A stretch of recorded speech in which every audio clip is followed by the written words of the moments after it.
He froze when the little boy looked up at him and said, "My dada has tattoos like yours." It wasn't what he expected to hear on a date, not from a 3-year-old with jelly on his fingers and a missing shoelace.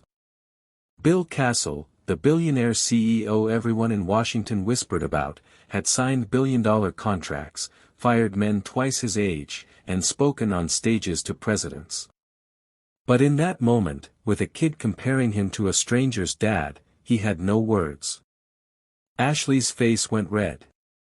She tried to hush her son, James, but the boy had already made the moment real, too real.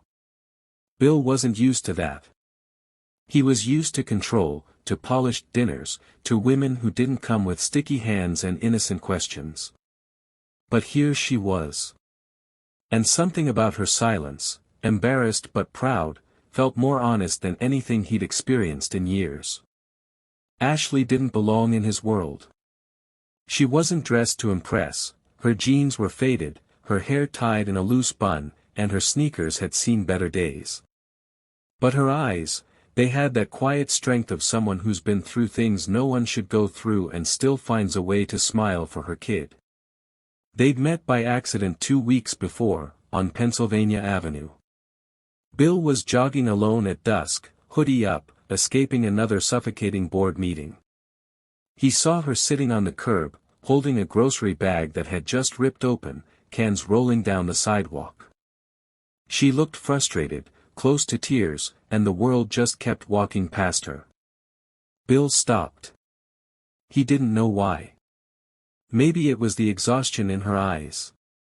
Maybe he just needed a reminder of something real. He helped her pick up the cans. She thanked him, still embarrassed, and he caught the faint tremor in her voice. That's when he noticed the kid, a small boy, barely 3, holding a toy truck and watching him carefully. When Bill smiled, the boy smiled back. That's how it started. He offered to carry the groceries to her car, but she shook her head. "We walk," she said softly. "Just a few blocks." He walked with them anyway. Somewhere between the cracked sidewalks and the red traffic lights, he asked for her number. She hesitated, not because she didn't want to, but because she couldn't believe someone like him wanted to call someone like her. She finally gave it, scribbled on a napkin from the grocery receipt. That night, he called. Bill hadn't dated seriously in years. Not since his ex-fiancée left, saying he loved his company more than he could ever love a woman. She was probably right. But something about Ashley made him feel like the world had slowed down, like the noise had faded. Their first few conversations were simple: school for James, her night shifts at a diner, the rising rent on Pennsylvania Avenue. Bill didn't tell her he was a billionaire. He just said he ran a small tech company. She didn't ask for more. She didn't ask for anything. When he asked her to dinner, she almost said no. She hadn't been on a date in years. Her ex, James's father, had left her right after she got pregnant. Told her she wasn't pretty enough to be the woman beside him. His parents called her a burden, a mistake. And when she stopped crying and finally decided to raise her child alone, every door she thought she had closed slammed shut. So no, she didn't think she deserved dinner with anyone like Bill. But she said yes anyway. The night of the date, she didn't have anyone to watch James. The sitter canceled last minute. She almost called Bill to cancel too, but her hands froze on the phone. He'd been kind. Patient. Maybe he wouldn't mind. When he arrived and saw James, he smiled like it was the most natural thing in the world. "Let's grab dinner, all 3 of us," he said. That's how they ended up sitting in a small Italian place tucked behind a bookstore, where James dropped half his spaghetti on the floor, and Ashley couldn't stop apologizing. And that's when the little boy said it. "My dada has tattoos like yours." Bill laughed softly. It wasn't mockery, just warmth. "Then your dad must be a cool guy," he said. Ashley's smile faded, just for a moment. He's not around anymore, she said. The silence that followed wasn't awkward, it was heavy, truthful. Bill didn't cry. He didn't need to. He just looked at her in a way that said he understood more than words could explain. Before we go on, tell me in the comments where you're watching from, your country and your city. Back to the story. After dinner, Bill walked them home. The night air was cold, but Ashley didn't feel it. She hadn't laughed that much in years. When James dozed off in her arms, Bill offered to carry him. She hesitated but let him. Watching this powerful man, tattoos peeking from under his sleeve, suit jacket draped over his shoulder, carry her son so gently made something in her chest ache. At her door, she whispered, "Thank you. For not making this weird." Bill smiled. "You made my week better." Then, right before leaving, he said something that would stay in her mind for nights after. "You know, people don't realize that strength doesn't always look like power. Sometimes, it looks like showing up, even when no one's clapping for you." She didn't know it yet, but that was the first time anyone had ever described her as strong. The next week, he sent her flowers, not expensive roses, just sunflowers, her favorite. He'd remembered from one of their late-night phone talks. Inside the note, there was a single line. "Dinner was nice. Let's try coffee, no spaghetti this time." She smiled at the note longer than she should have. Their coffee dates turned into long drives. Their long drives turned into weekends in small towns outside the city. She told him about the things she'd given up, art school, friends, sleep. He told her about the things money couldn't fix, loneliness, trust, pretending to be okay when everyone thinks you're invincible. One evening, while they sat on a bench watching James chase pigeons, an old man walking his dog stopped by and said something that would later haunt Bill. The man said, "You ever notice how people build walls to feel safe, but all they end up doing is locking themselves in?"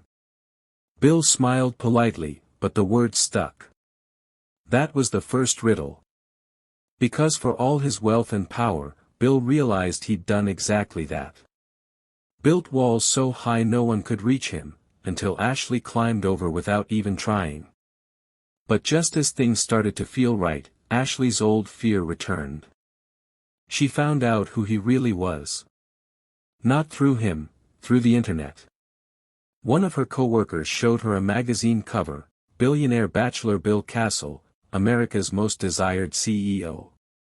She laughed it off in front of them, but inside, her stomach turned. Everything suddenly made sense, the way he avoided talking about work, the quiet confidence, the car he never let her see parked too close. She didn't answer his call that night. Or the night after. When he finally showed up at the diner, she froze behind the counter. "Why didn't you tell me?" she asked quietly. He sighed. "Because I didn't want you to look at me the way everyone else does." "And how's that?" "Like I'm a prize instead of a person." Her throat tightened. "You think I'm like that?" "No," he said softly. "That's why I wanted to tell you when it felt right. But I waited too long." The tension hung between them, pride, pain, fear, all colliding in a quiet storm. Then he said something that would become the cliffhanger of their story. "I don't care what you think you deserve, Ashley. I care about what you are. And you're the only thing that's made me feel human in years." She wanted to believe him. But years of being abandoned had carved deep scars, and she wasn't sure she could trust a man who lived in a world so far from hers. When he left the diner that night, the bell over the door chimed softly, the sound of something fragile breaking in two. Ashley stood there, fighting back tears, wondering if love could ever survive when two lives were built on opposite sides of the world. That night, as James slept beside her, she whispered to herself, "Don't fall for a man who can buy everything, because you'll always wonder if you're something money can't." But deep down, she already had. And that was the beginning of everything. Ashley didn't hear from Bill for almost 2 weeks. No calls. No messages. Just silence, the kind that forces you to face yourself. She told herself it was for the best. That men like him didn't stay. That fairy tales were for people who could afford them. But every night, when James fell asleep beside her, she found herself scrolling through old texts. The way he'd say goodnight with a smiley face, or how he'd always ask about James before asking about her. It wasn't just attraction. It was attention, the kind that saw her. And when you've lived years being invisible, being seen is dangerous. 2 Fridays later, she was walking home from another long shift at the diner when a black SUV pulled up beside her. She froze, heart pounding. The tinted window rolled down, and there he was, Bill Castle, wearing that same calm look that made people listen even before he spoke. "Get in," he said quietly. "Please."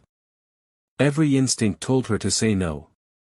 But something in his voice, the same mix of certainty and ache, made her open the door. They drove in silence for a few blocks before he parked by the water. The city lights shimmered against the waves. "I didn't mean to hurt you," he said finally. "I just didn't want to lose something real because of what I am." She turned to him. "You could have told me." He nodded. "You're right. I was afraid you'd see the headlines before you saw me." The honesty hit harder than the lie. She looked out the window, tears gathering. "You don't get it, Bill. People like me, we've learned that when something feels too good to be true, it usually is." He didn't speak. He just reached into his jacket and handed her an envelope. "What's this?" "Not charity," he said. "A choice." Inside was a check, $10,000. Ashley's stomach dropped. "What is this supposed to mean?" "It's for the diner. You said the owner was struggling to keep the doors open. I know what it means to fight for something that matters." She wanted to throw it back at him. But the truth was, the diner was the only steady job she had. Without it, she couldn't pay rent. He saw the conflict in her eyes. "I don't want anything in return," he said softly. "I just want you to stop thinking you don't deserve help." That broke her. Because no one had ever said that to her, not without expecting something. She didn't say yes, but she didn't hand it back either. After that night, things changed. He started visiting the diner after closing, sitting at the counter as she cleaned up. They didn't talk about money. They talked about dreams, hers small and raw, his big and lonely. He asked her once, "If you could go anywhere, where would you go?" She laughed. "Anywhere with an ocean. Somewhere James can run and I can breathe." A week later, he showed up again. "Pack a bag," he said. Before she could protest, he added, "For both of you." The next morning, she found herself standing at the private airfield just outside D.C., staring at a sleek gray jet. James was clapping, thrilled by the sight of something that looked straight out of a cartoon. Ashley looked at Bill, stunned. "You're serious?" He grinned. "Completely." When the plane lifted off, she gripped the armrest, half terrified, half amazed. Bill looked over, his hand brushing hers, just enough to steady her. They flew to Miami first. Then to the Bahamas. James ran on the sand, laughing so hard it echoed like music. Ashley stood by the water, wind in her hair, watching her son smile like he hadn't in months. Bill watched her. He wasn't used to this, watching someone live instead of chasing another deal. The way she crouched to help James build sandcastles, the way she didn't care that her clothes weren't designer, the way she laughed with her whole face. He realized he didn't just love her. He needed her. Because she made the noise in his head finally quiet. That night, while James slept in the next room, they sat on the balcony. The ocean shimmered under the moonlight. Ashley whispered, "You could be anywhere in the world. Why here? Why us?" Bill took a long breath. Because everywhere else feels empty. For the first time, she didn't question it. She just listened to the waves and let the quiet between them feel safe. He turned to her then. "Ashley." She looked at him, eyes wide. But before he could say what he wanted to, a voice came from behind them, the hotel's night manager, an older woman with a calm, knowing smile. She said softly, "You know, life's a funny thing. You spend half of it running from pain and the other half realizing it was the only thing that made you grow." Ashley blinked. "That's heavy."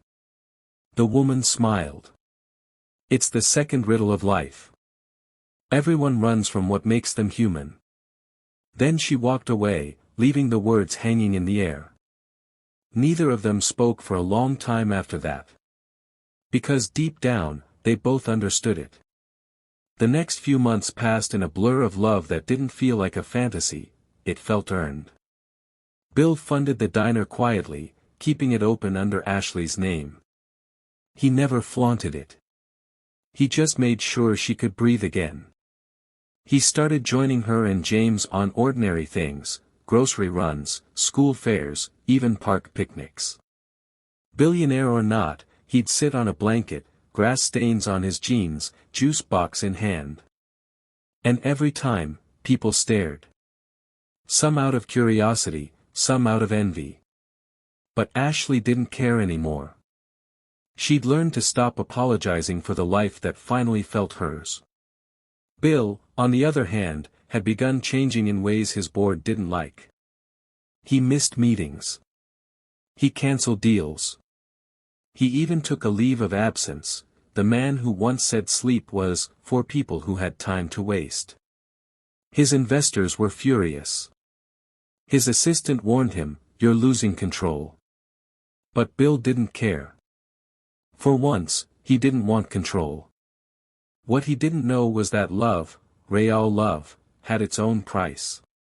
One evening, after returning from a trip to California, he found Ashley sitting on the couch, pale and silent. "What's wrong?" he asked. She handed him a letter. It was from her ex, James's father. He'd found out about Bill, about the money, and he wanted custody. Bill's jaw tightened. "He left you. He doesn't get to show up now. He has lawyers," she whispered. "He's saying I can't provide a stable home. That I'm—" "Stop," Bill said gently, pulling her into his arms. "We'll fight it." But she shook her head.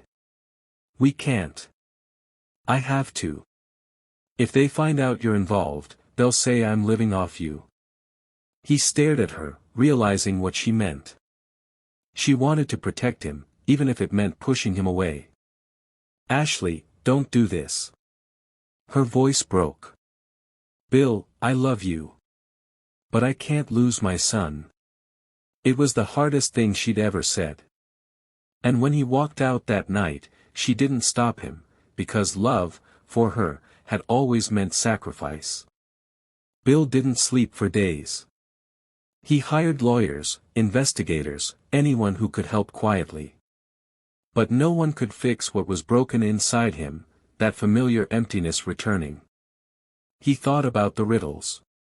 The walls he built. The pain he ran from. And he realized, maybe this was the price of compassion.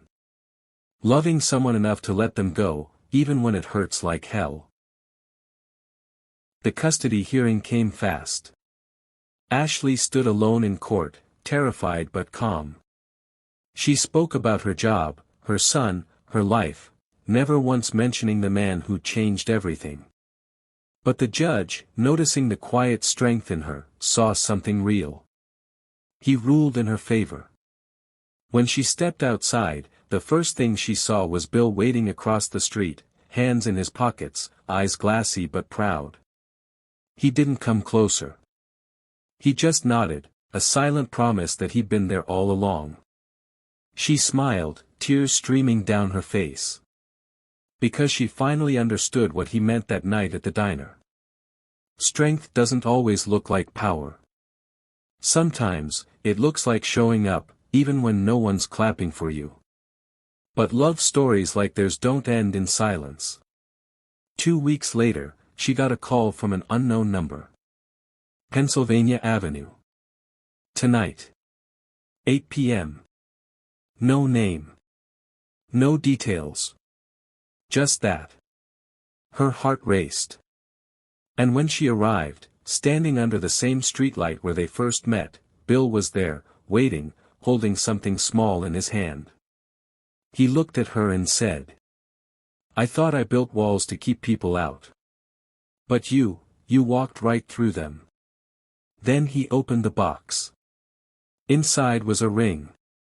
But before he could get the words out, a phone started ringing behind them, his. He looked at the screen. His board. His company. The empire he'd built, the one now collapsing without him. He hesitated. And that's where everything froze. Ashley stared at him, realizing he was standing at a crossroads, between the life he'd built and the love he'd found. What he chose next would define everything. He stared at the phone like it was a weapon. The name flashing on the screen wasn't just his board, it was his past, his power, his identity. Everything he'd spent years building. Ashley watched him hesitate under that flickering streetlight on Pennsylvania Avenue, the same place they'd first met. And in that pause, she saw his war, between the world that worshipped him and the world that made him human. He let it ring. Once. Twice. 3 times. Then he did something no one expected. He turned the phone off. "I'm done choosing between what looks right and what feels right," Bill said, voice low, eyes steady on hers. "I don't care if my company burns to the ground. You and James, you're the only thing that ever made any of it mean something." Ashley's breath caught. Bill. But he was already kneeling. Not because the world expected it. Not because it was cinematic. But because love, real love, humbles even the strongest men. "I've spent my life buying everything I wanted," he said. "But the only thing I ever needed was someone I couldn't buy. So I'm asking you to let me earn you." Her heart broke and healed at the same time. Tears fell before she could stop them. She whispered, "You already did." And that was it. No crowds. No cameras. Just 2 broken souls finally finding home in each other. They married 3 months later, not in a cathedral or a mansion, but in a small backyard behind the diner. Sunflowers lined the fence. James held the rings, proudly wearing a little bow tie too big for his neck. Bill's friends and family came, some out of love, others out of curiosity, wondering what kind of woman could change a man like him. When the vows were said, Ashley looked straight into his eyes and said softly, "I don't promise perfection. I promise presence. And I promise to keep showing up, even when it's hard." Bill's vow was shorter.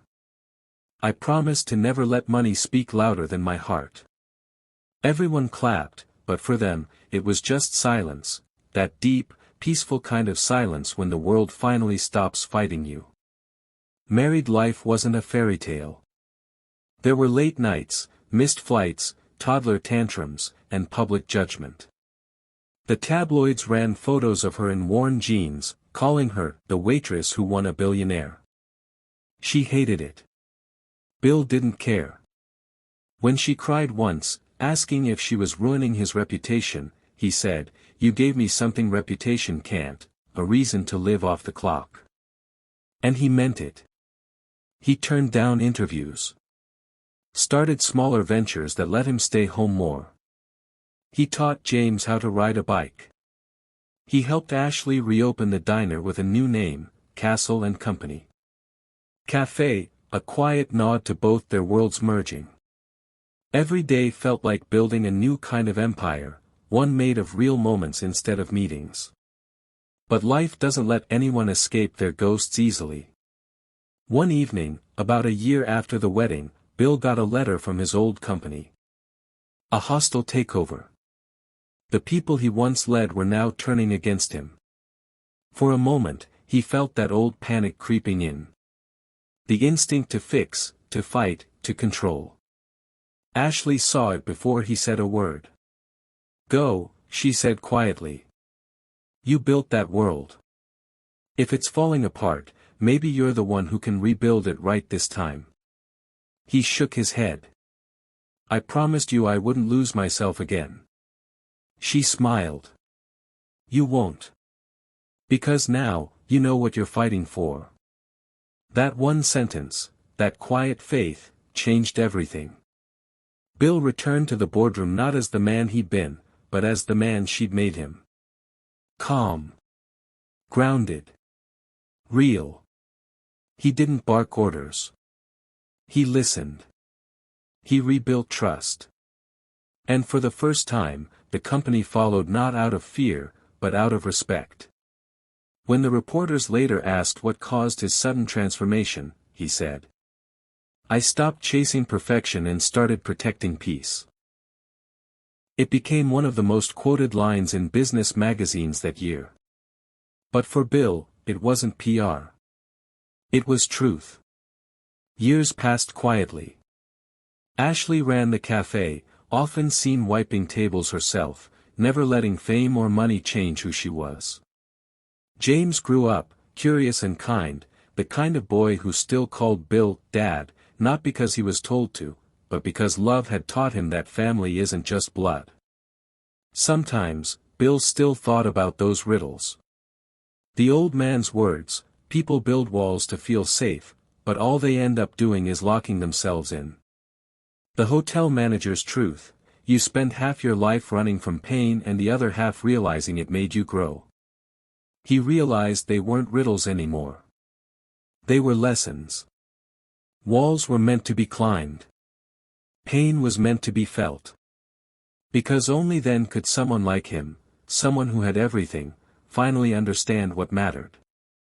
On their 5th wedding anniversary, they went back to that same spot on Pennsylvania Avenue. No bodyguards. No cameras. Just them. Ashley stood under the streetlight, smiling. "Do you remember what James said that night?" Bill laughed. "Yeah. My dada has tattoos like yours." She grinned. He wasn't wrong. He stepped closer, brushing a strand of hair from her face. "You know, I used to hate those tattoos. I thought they made people see me as reckless. But now, they remind me of the moment everything changed." Ashley leaned against him. "You mean when a kid embarrassed you on a first date?" He smiled. "No. When I realized love isn't found in perfect moments, it's found in the messy ones." Before they left, Ashley turned to him and said something that would echo in his mind for years. "You were never the billionaire I fell for, Bill. You were the man who picked up my groceries when no one else did." He kissed her forehead, whispering, "And you were the woman who reminded me I was still human." As they walked away, the city lights glowed like quiet witnesses to their story, a love born not out of wealth, but out of truth. That night, long after Ashley and James had fallen asleep, Bill sat by the window, thinking about the journey. He'd lost empires, rebuilt them, found love, nearly lost it again, and somehow ended up here, not in a penthouse, but in a home that smelled like coffee and crayons. He looked at his hands, calloused from years of work, inked with reminders of his past. And for the first time, he felt completely at peace. Because he finally understood the last piece of the riddle life had been trying to teach him. You can have everything and still have nothing. Until you have someone who makes you want to stay.